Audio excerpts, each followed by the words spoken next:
Ahora mismo y vamos a charlar un poquito con Gabriel Rubinstein, exsecretario, era el segundo de Sergio Massa en el Ministerio de Economía en el último periodo del gobierno de Alberto Fernández. ¿Qué tal, Gabriel? Buen día. ¿Qué tal? ¿Cómo te va? Bien. A ver, arranquemos por el tema de la AFIP. ¿Qué habiendo sido parte de la gestión de una gestión económica, qué opinión te merece el anuncio de su disolución y reconversión en una agencia en principio más chica y con salarios más bajos? A ver, yo creo que es una cuestión, vamos a ponerlo así, del progreso de la humanidad. Hay cosas que se hacen porque las computadoras reemplazan a gente, porque hay nuevas tecnologías y hay parte de la organización. Si vos podés hacer con 50 personas lo que hacías con 100 y podés hacer que algunas personas que en vez de ganar 20, 30 mil dólares ganen 5.000 y sigan en funciones, y bueno, eso está bien hacerlo y está bien que alguna vez un gobierno lo haga porque es algo que hace, no sé, 30, 40 años que se viene, digamos, creando una situación ahí de, digamos, a veces en general en el Estado de sobrepersonal y en algunos casos de sobresueldos o sueldos demasiado altos para la función que hay. Así que desde ese punto de vista está bien. Ahora no es que sea como una reforma, es una reforma organizativa de un lugar, no es la disolución de la FIP, que la hayan disuelto y le cambien el nombre y todo eso, creo que es parte de la épica del relato. Lo concreto es que es positivo todo lo que sea en este caso, organizar las cosas de manera diferente, siempre y cuando, por supuesto, después veamos que no se resiente la función. O sea, si vos encontrás un tipo que le pagás 30 mil dólares, eso luce exagerado, porque a lo mejor por 5 o 7 mil dólares esa misma persona no se va a buscar empleo en otro lugar porque no lo consigue. Y entonces lo que pasa es que la FIP no estaba entre los entre los organismos del sistema público que mejor salarios paga, porque hay una parte de la recaudación que es entre el 0,5, ¿no? y el 8, depende del momento, ha tenido mejores y peores momentos, en peores nunca, porque la verdad que ganan salarios enormes, pero hay una parte de la recaudación que se convierte en un sueldo adicional, pues se llama fondo jerárquico, ¿no? Y un poco yo decía, yo escuchaba a todos los gobiernos quejarse de eso, en el sentido de decir que si pudieran eliminarlo, lo hubiesen eliminado, porque son salarios realmente muy altos para la administración pública y en comparación con los demás, pero que como está dentro del convenio, mientras sostuvieran la estructura de la FIP como tal, no veían la manera de eliminarlo. A mí me parece que disolver la FIP tiene que ver un poco con poder salir de ese convenio y quitarle ese fondo compensador a los salarios. Fondo de jerarquización se llama, creo. Si esa es la manera legal de hacerlo, está muy bien, porque la verdad que yo nunca entendí por qué los jerárquicos de la FIP tienen que estar remunerados de acuerdo a la recaudación. Eso está bien, un tipo que vende, que tenga una comisión por ventas y que si vende más, gane más.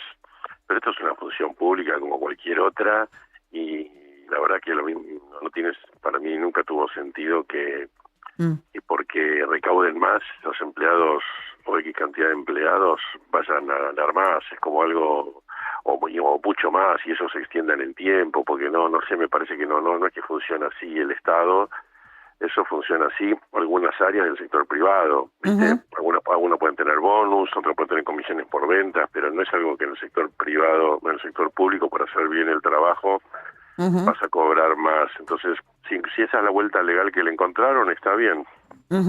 Ahora, la recaudación, dicho sea de paso, se viene resintiendo de la mano de digamos, salvo corriendo el efecto, ¿no?, de lo que tiene que ver con el blanqueo.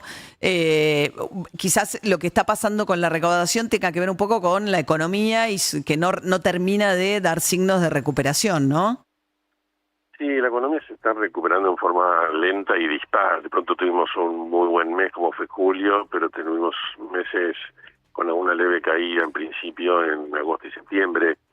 De todas maneras, creo que hay una tendencia que me parece que va a ser positiva. O sea, por un lado está la parte del crédito, que ahora queda bastante catapultada por el blanqueo, que fue mucho mejor a lo esperado, el ingreso de depósitos en el sistema argentino, y parte de eso se va a traducir en crédito a lo largo de las próximas semanas y meses, o sea que eso va a ayudar a la actividad. Además, el crédito en peso estaba subiendo y además uno puede esperar algún flujo de inversiones nuevas, no digo una cosa tremenda, no la lluvia de dólares y esas cosas, pero sí. Y por otro lado, el salario tiende, aunque en agosto no fue así, tiende a ganarle a la inflación especialmente si la inflación baja un poco y todavía hay paritarias que se ajustan por la inflación pasada. Entonces ahí hay una luz de recuperación, yo diría permanente. Puede ser un mes más, un mes menos, pero yo diría que el año que viene la economía crezca, por ejemplo, en 4%, después de caer 4% este año, luce como un panorama lógico.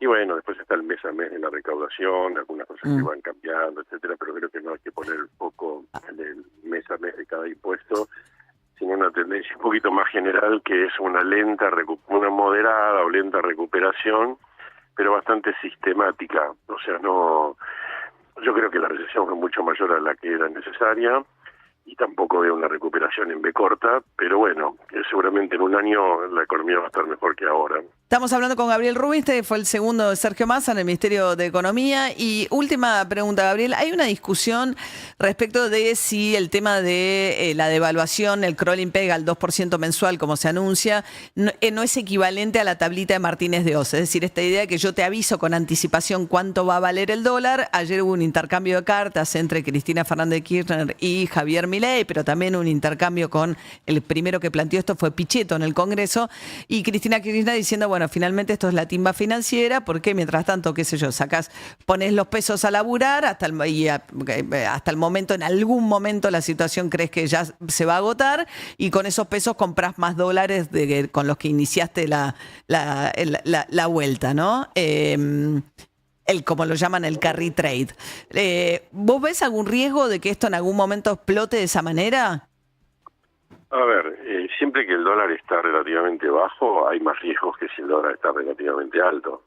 O sea, que la época de menor riesgo macroeconómico fue la época del 2002, 2003, 2004, 2005, cuando Lavagna era el ministro de Economía y tenía mucho poder, y Argentina tenía superávit fiscal que era el doble que el actual.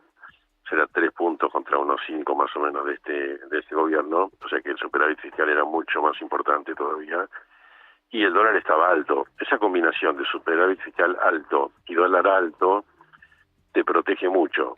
Además que tenés que tener igual reservas, porque con esas reservas afrontas cualquier momento de pánico, como sucedió en distintos momentos en el 2002. Ahora, en el actual esquema tiene un dólar bajo, lo cual lo hace más riesgoso. El superávit es importante, pero va a ir bajando en el tiempo. De hecho, para el año que viene prevén un poco de caída de ese superávit fiscal, y no tienen reservas. Que sí, ahora hay un alivio, porque había una sensación de que las reservas iban a estar muy negativas, y ahora hay un alivio por el tema del blanqueo, porque nuevamente eso le va a permitir al Banco Central tener más reservas, tanto las que se llaman brutas como las reservas netas. O sea que hay un alivio, que eso es creo que está en el trasfondo de esta buena situación financiera, con baja riesgo país, dólar calmo. Hay una parte que no es muy comparable a Martínez de Oz, porque antes era un dólar único, el de la tablita. Acá el dólar importante, hay 2 dólares. Está el dólar comercial, que vos decís, bueno, se devalúa el 2, y si la tasa es el 3 y pico, tenés una ganancia en dólares. Pero está el dólar financiero, que bueno, ahora vino bajando, y por eso hay una ganancia en dólares importante, pero que nadie te garantiza nada. Mañana puedes subir 10, 20% y perdiste. Entonces es un carry trade en ese sentido, que asume riesgos, ¿no? O sea que no es comparable exactamente con lo de Martínez de Oz, porque hay un dólar que es muy importante, que es el dólar MEP, el dólar contado con liquidación, que eso no va por el mismo carril que por el dólar comercial, aunque hay intervención cambiaria permanente del gobierno, ¿no? Pero bueno, hay partes que sí son comparables, porque el dólar está bastante barato. Hay partes de riesgo. El gobierno compró un esquema que puede funcionar, pero que al mismo tiempo compra riesgos. Riesgos porque no tiene reservas, y porque cualquier cimbronazo cambiario en el futuro lo puede encontrar con el dólar bajo y sin reservas. Gabriel Rubinstein, secretario de Política Económica de la Nación durante el gobierno de Alberto Fernández, último tramo de Sergio Massa. Gracias, Es economista de la Universidad de Buenos Aires. Buen día. Bueno, yo le decía un poco, ¿no?, que esta idea de achicar la FIP o sacarse de encima la parte del convenio de los trabajadores, por el cual cobran una parte de la recaudación y tienen salarios mucho más altos que el resto de la administración pública, es algo que, ¿no?, el propio Rubinstein dice, ojalá lo hubiésemos hecho nosotros, ¿no?, de alguna manera. El tema es qué pasa con la recaudación, ¿no? A ver, hay algo que, para poner un poco más en contexto, ¿no? El tema... Dani Steinger, nuestro sociólogo de cabecera, viene acá a hablar de